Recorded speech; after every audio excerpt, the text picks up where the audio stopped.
হোলীৰ উৎসৱৰ মাজতে ভাৰতৰ গৃহমন্ত্ৰী অমিত শ্বাহ ডাঙৰীয়ায়ো অসম ভ্ৰমণলৈ আহিছিল। অসম ভ্ৰমণৰ আৰম্ভণিতে অৰ্থাৎ 15 তাৰিখে দেৰগাঁৱত তেখেতে লাচিত বৰফুকন পুলিচ একাডেমীৰ নৱনিৰ্মিত ভৱনটিৰ শুভ উদ্বোধন কৰিলে।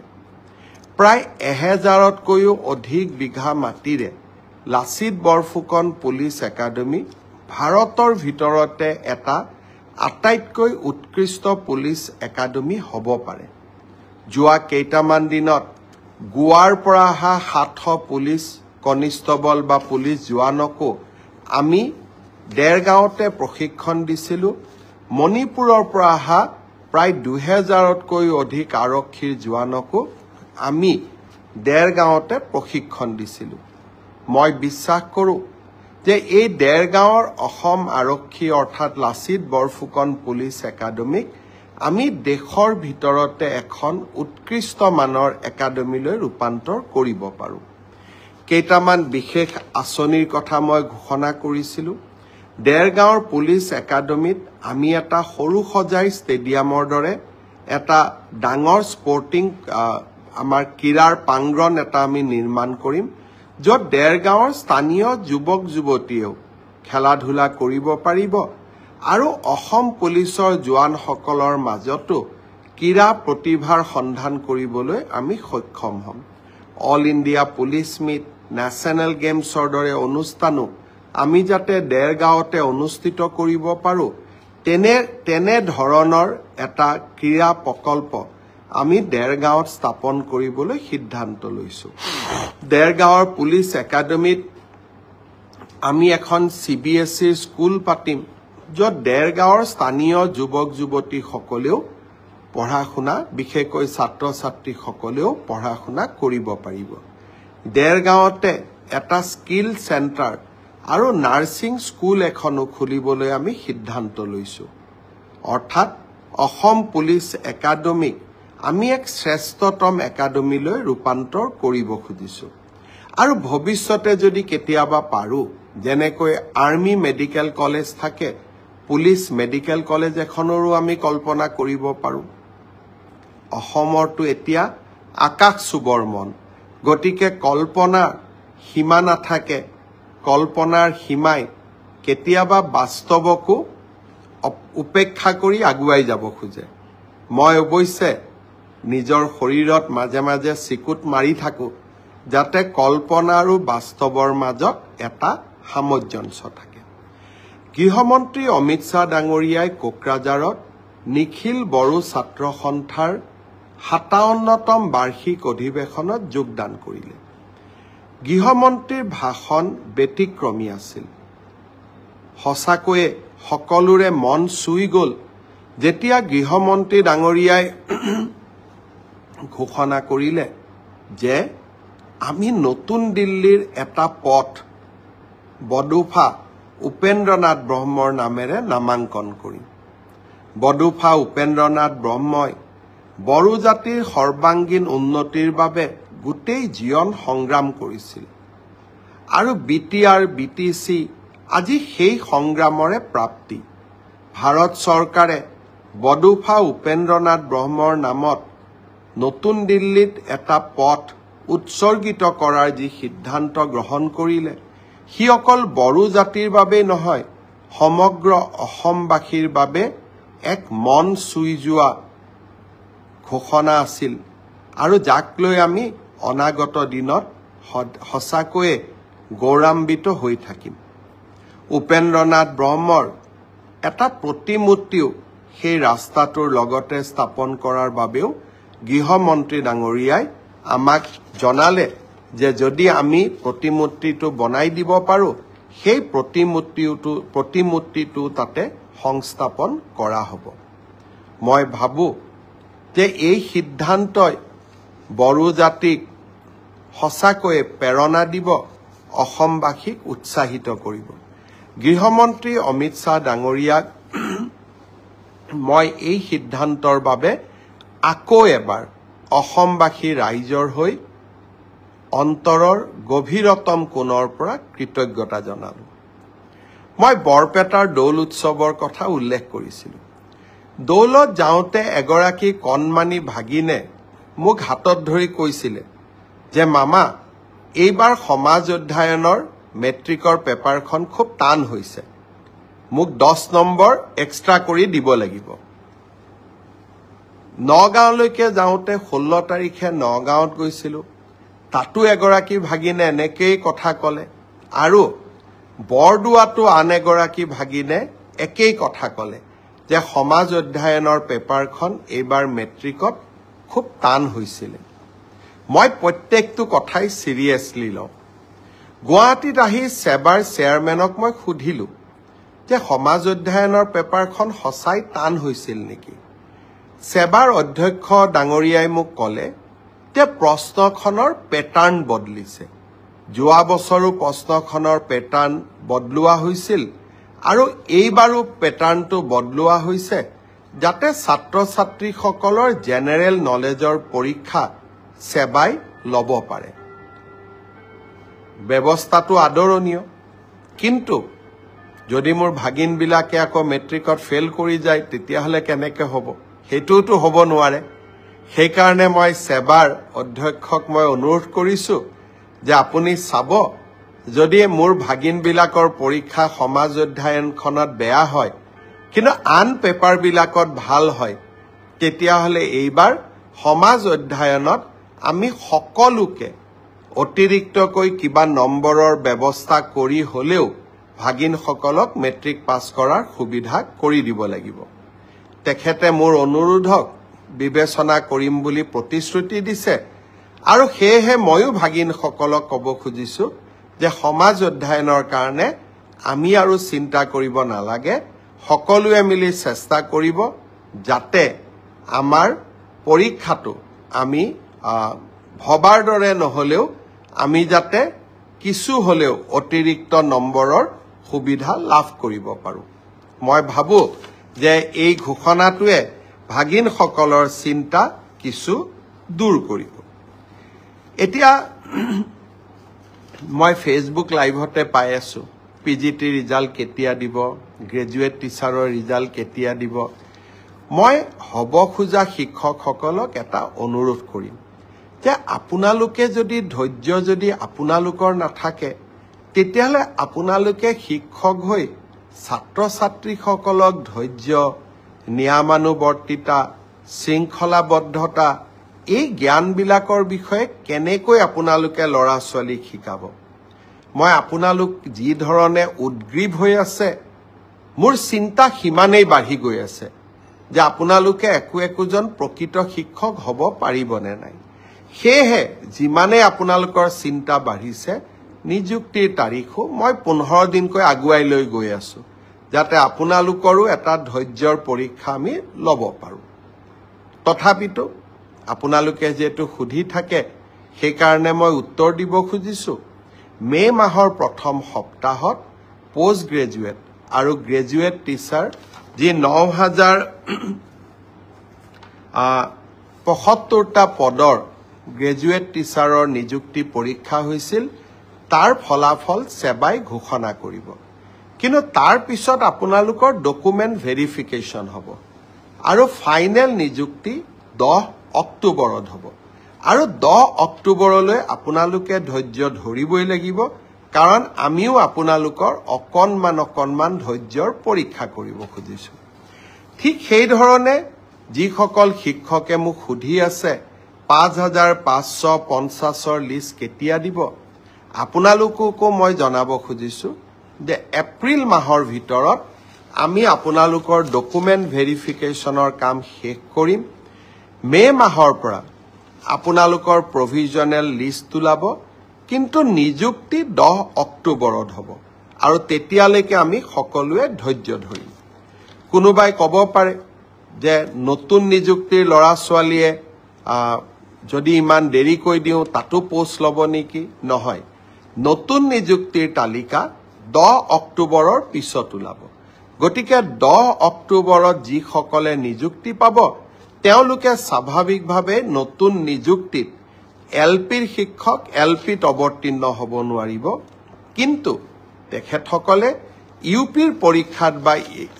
আপাৰ প্ৰাইমেৰীৰ মেৰিট লিষ্টত তেওঁলোকৰ নাম ডেফিনেটলি অন্তৰ্ভুক্ত হ'ব পাৰে গতিকে মই সকলোকে ধৈৰ্য ধৰিব কলো গ্ৰেজুৱেট আৰু পোষ্ট গ্ৰেজুৱেট টিচাৰৰ ৰিজাল্ট মে মাহত কিন্তু আফটাৰ ডকুমেণ্ট ভেৰিফিকেশ্যন নিযুক্তি 10 অক্টোবৰ তেনেকৈ এলপি এমিৰ 5550ৰো ডকুমেণ্ট ভেৰিফিকেশ্যনৰ কাম এপ্ৰিল মাহত আমি সমাপ্ত কৰিম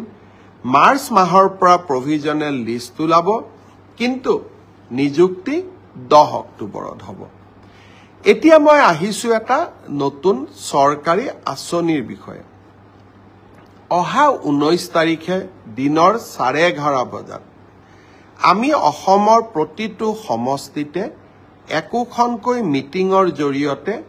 3,80,000 লোকলৈ প্ৰধানমন্ত্ৰী আৱাস যোজনাৰ ঘৰ আগবঢ়াম বহুতে মোক কেতিয়াবা প্ৰশ্ন কৰে যে পকা ঘৰ থকা লোকেও প্ৰধানমন্ত্ৰী আৱাস যোজনাৰ ঘৰ পাইছে 19 তাৰিখে যিসকল লোকে আমাৰ পৰা অনুমোদন পত্ৰ ল'ব আহিব বা চৰকাৰৰ পৰা চেক পাব তাৰ ভিতৰত যদি আপোনালোকে ভাবে যে কোনোবাই পাব নলগা লোকে এই ঘৰ পাইছে বা আমাৰ পঞ্চায়ত গ্ৰামোন্নয়ন বিভাগৰ লোকসকলে টকা পইচা সংগ্ৰহ কৰি নাপাবলগীয়া লোকক ঘৰ দিছে যদিও মই বিশ্বাস কৰা নাই আপোনালোকক অভিযোগ দিবৰ কাৰণেও আমি এটা ইমেইল নম্বৰ দিম যাতে কোনোবা পকা ঘৰ থকা লোকেও যদি আৰু এবাৰ ঘৰ লৈছে আপোনালোকে অভিযোগ দিব পাৰিব আৰু অভিযোগ আমি পৰীক্ষা কৰিম কিন্তু এতিয়া মই এটা নতুন কথা আপোনালোকক ক'ব খুজিছো এইবাৰ আৱাস যোজনাৰ আমি আকৌ নতুন জিঅ' টেগিঙৰ কাম আৰম্ভ কৰিছো জিঅ' টেগিং মানে আপোনাৰ ঘৰখনৰ ফটো লৈ আমি তাক আপলোড কৰিম আৰু যদি ঘৰ পোৱাৰ যোগ্য অহাবাৰ ঘৰ পোৱাৰ তালিকাত আপোনালোকৰ নাম আমি সন্নিবিষ্ট কৰিম পঞ্চায়ত আৰু গ্ৰামোন্নয়ন বিভাগৰ কৰ্মচাৰীসকলে এই ক্ষেত্ৰত দুৰ্নীতি বা ৰাইজৰ পৰা টকা পইচা বিচাৰে বুলি বহুতে অভিযোগ কৰে সঁচা মিছা মই নাজানো সেইবাবে এইবাৰ জিঅ' টেগিঙৰ দায়িত্ব আমি জীৱিকা সখী বাইদেউসকলক দিছো জীৱিকা সখী বাইদেউসকলে জিঅ' টেগিং কৰিব গাঁও সভাত এই আঁচনিখনৰ বিষয়ে আলোচনা হ'ব হিতাধিকাৰীসকলৰ নাম পৰীক্ষা হ'ব পুনৰ ব্লক পৰ্যায়ত ইয়াক পুনৰ বিবেচনা কৰা হ'ব আৰু শেষত জিলা পৰ্যায়ত ইয়াক অনুমোদন দিয়াৰ পিছতহে জিঅ' টেগিঙক আমি ফাইনেল কৰিম সেই কাৰণে আপোনালোকে সকলোৱে জিঅ' টেগিঙত অংশগ্ৰহণ কৰক আৰু জীৱিকা সখী বাইদেউসকলক সহায় কৰক এইবাৰ আমি আৰু এটা নিয়ম ৰাখিছো কোনোবাই যদি ভাবে জীৱিকা সখী বাইদেউগৰাকীয়ে মোৰ ঘৰটো জিঅ' টেগিং নকৰিলে আমি সেলফ জিঅ' টেগিংও কৰিব পাৰো অৰ্থাৎ নিজৰ ঘৰটো আমি নিজেই জিঅ' টেগিং কৰি আমি দিব পাৰিম এই ধৰণৰ সেলফ জিঅ' টেগিঙৰ সুবিধা এটাও এইবাৰ আমি এই নতুন জিঅ' টেগিঙৰ সৈতে সন্নিবিষ্ট কৰিছো জীৱিকা সখী বাইদেউসকলে জিঅ' টেগিং কৰিব মই বিশ্বাস কৰো যে বাইদেউসকলে এটকাও কাৰো পৰা নোখোজে আৰু কোনোবাই খুজিলেও নিদি নিজৰ নামটো নিজেও জিঅ' টেগিং কৰিব পাৰিব 19 তাৰিখে নতুন ঘৰ পাবৰ কাৰণে আমি যি সভাৰ আহ্বান কৰিছো 126টা সমষ্টিত সেই বিষয়ে মই আৰু অলপ মোৰ ভাষণত তাৰ বিষয়ে আপোনালোকক বুজাই দিম এডিআৰই ৰিজাল্ট দিলে মই অত্যন্ত আনন্দিত যে তৃতীয় আৰু চতুৰ্থ শ্ৰেণীৰ ৰিজাল্ট দিয়াৰ পিছত সকলোৱে এটা কথা স্বীকাৰ কৰিছে যে এই ৰিজাল্ট মেৰিটৰ আধাৰত হৈছে মেধাৰ ভিত্তিত হৈছে আৰু সঁচাকৈ চৰকাৰী চাকৰি আমি মেধাৰ ভিত্তিত দিয়াৰ বাবে প্ৰতিশ্ৰুতিবদ্ধ এতিয়া কোনোবাই মোক কৈছে মামা কাট অফ নম্বৰ বহুত হল কাট অফ নম্বৰটো চৰকাৰে নিয়ন্ত্ৰণ নকৰে যদি 3000 পোষ্ট থাকে আমি দুজন কৰি বা 3 জন কৰি উত্তীৰ্ণ প্ৰাৰ্থীক মাতো 3000 পূৰণ 2 3000 পূৰণ 3 9000 মেৰিট মতে 9000 নম্বৰটো আহি যোৱাৰ লগে লগে 9000 নম্বৰ লাভ কৰা ব্যক্তিজনৰ যেটো নম্বৰ সেইটোৱে কাট অফলৈকে ৰূপান্তৰিত হয় কাট অফ কোনেও বনাই নিদিয়ে কাট অফ ছাত্ৰ ছাত্ৰীসকলৰ পৰীক্ষাৰ ফলাফলে নিৰ্ণয় কৰে কোনোবাই যদি ভাবে যে কাট অফ বেছি হৈছে তাৰ মানে ইয়াকে বুজাব পাৰি যে সঁচাকৈ এইবাৰ পৰীক্ষাৰ ফলাফল যোৱাবাৰতকৈ ভাল হৈছে অসম পুলিচৰো দ্বিতীয় কাট অফ নোলাই কিন্তু বছৰটোৰ শেষৰ ফালে আমি আকৌ নতুন অসম পুলিচত খালি হৈ থকা পোষ্টসমূহ আমি এডভাৰটাইজ কৰিম কোনোবাই যদি পোৱা নাই হতাশ হ'ব নালাগে দৌৰৰ প্ৰেক্টিছ অব্যাহত ৰাখিব লাগে এডিআৰই পৰীক্ষাৰ প্ৰসংগতে মই উল্লেখ কৰিব খুজিছো যে এডিআৰই চতুৰ্থ বৰ্গৰ পৰীক্ষাৰ বাবে এতিয়া এটা অৰেল টেষ্ট হ'ব এই অৰেল টেষ্ট আমি জুন মাহত অনুষ্ঠিত কৰিম লগে লগে এডিআৰই তৃতীয় বৰ্ষৰ পাছ কৰা ছাত্ৰ ছাত্ৰীসকল বা যুৱক যুৱতীসকলৰ বাবে এটা স্কিল টেষ্ট হ'ব সেই স্কিল টেষ্টটো আমি অহা জুন মাহত আমি আৰম্ভ কৰিম আমাৰ লক্ষ্য হৈছে যাতে এডিআৰইৰ নিযুক্তিও আমি 10 অক্টোবৰত দিব পাৰো আৰু নৱেম্বৰ ডিসেম্বৰ জানুৱাৰীৰ ভিতৰত এডিআৰইৰ নতুন এডভাৰটাইজমেন্টটো আমি যাতে দিব পাৰো অৰ্থাৎ আমি আমাৰ যুৱক যুৱতীসকলৰ মাজত আহাৰ বন্তি গছি আমি জ্বলাই ৰাখিব খুজিছো আঙুৰলতা ডেকাই এই ব্ৰডকাষ্ট চাই আছে মিনময় দাস ব্ৰডকাষ্ট চাই আছে ভাস্কৰ শৰ্মাই ব্ৰডকাষ্ট চাই আছে কৃষ্ণা নাথ ব্ৰডকাষ্ট চাই আছে মই সকলোকে ধন্যবাদ জনাইছো মই এতিয়া আৰু কেইটামান সৰু সৰু ইনফৰমেশন আপোনালোকক দিব খুজিছো অহা 20 তাৰিখে ডিব্ৰুগড় জিলাত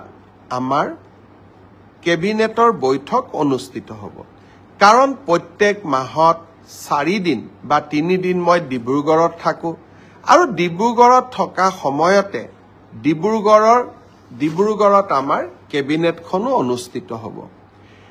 আমি অসমৰ প্ৰাথমিক বিদ্যালয় যি 100 জন ছাত্ৰ ছাত্ৰী আছে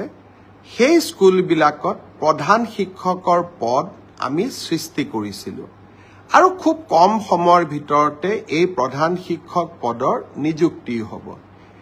এইবাৰ আমি চিন্তা কৰিছো যে 50 জন থকা প্ৰাথমিক বিদ্যালয়সমূহতো 50 জন ছাত্ৰ ছাত্ৰী থকা প্ৰাথমিক বিদ্যালয়সমূহতো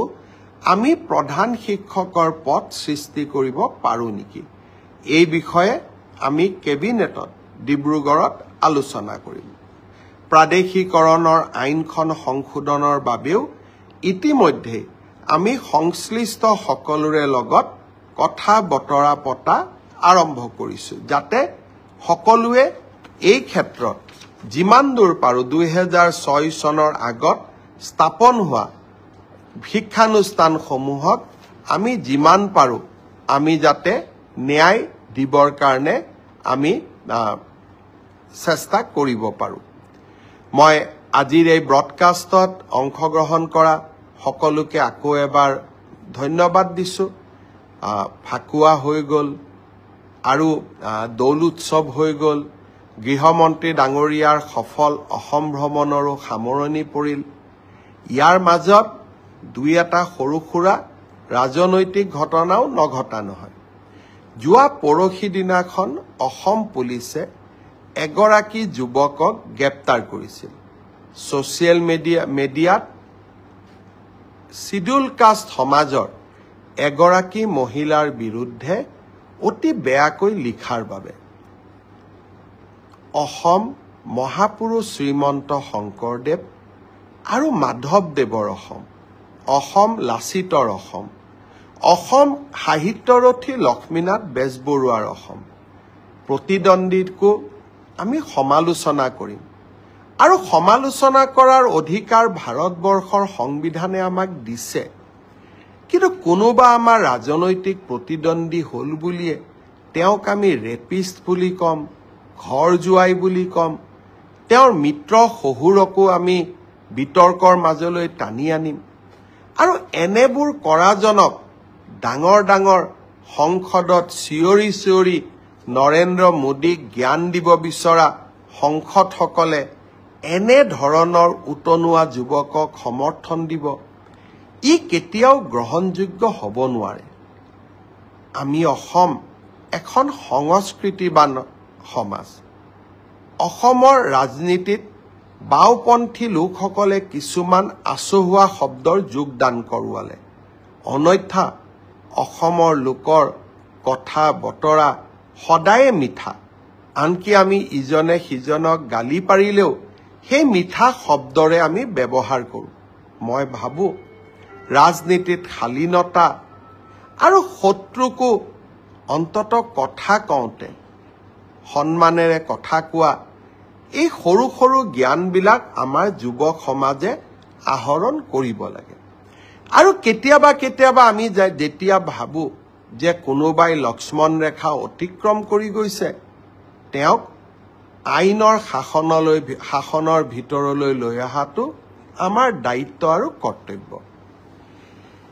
ৰমেন্দ্ৰ নাৰায়ণ কলিতা ডাঙৰীয়াই এই ব্ৰডকাষ্ট চাই আছে আমাৰ বিধায়ক তেখেতলৈকেও মই ধন্যবাদ জনাইছো আমাৰ এই সময়ছোৱাৰ মাজতে অসমৰ বিত্তমন্ত্ৰী অজন্তা নেওগ ডাঙৰীয়ানীয়ে এই বছৰৰ বাজেট দাখিল কৰিলে বাজেটত দুখীয়া দৰিদ্ৰ মধ্যবিত্ত সমাজক সহায় কৰাৰ কেইবাটাও আঁচনি সন্নিৱিষ্ট কৰা হৈছে কংগ্ৰেছে কৈছে যে আমি হিতাধিকাৰীৰ সৃষ্টি কৰিব খুজিছো যদি আমাৰ কোনোবা আঁচনিয়ে দৰিদ্ৰজনক উপকৃত কৰে মধ্যবিত্তজনক জীৱন যুদ্ধত অলপো সহায় কৰে তেতিয়ালে সেই কাম আমি কিয় নকৰিম আমিতো চৰকাৰ গঠন কৰিছোৱেই দুখীয়া দৰিদ্ৰ আৰু মধ্যবিত্ত সমাজখনক সহায় কৰাৰ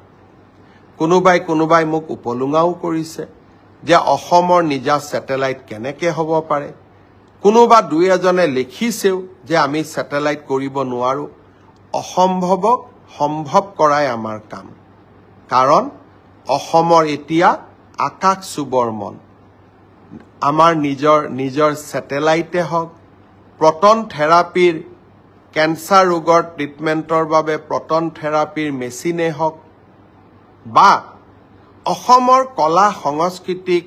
সংৰক্ষণৰ বাবে অসমৰ নিজা অটিটি প্লেটফৰ্মে হওক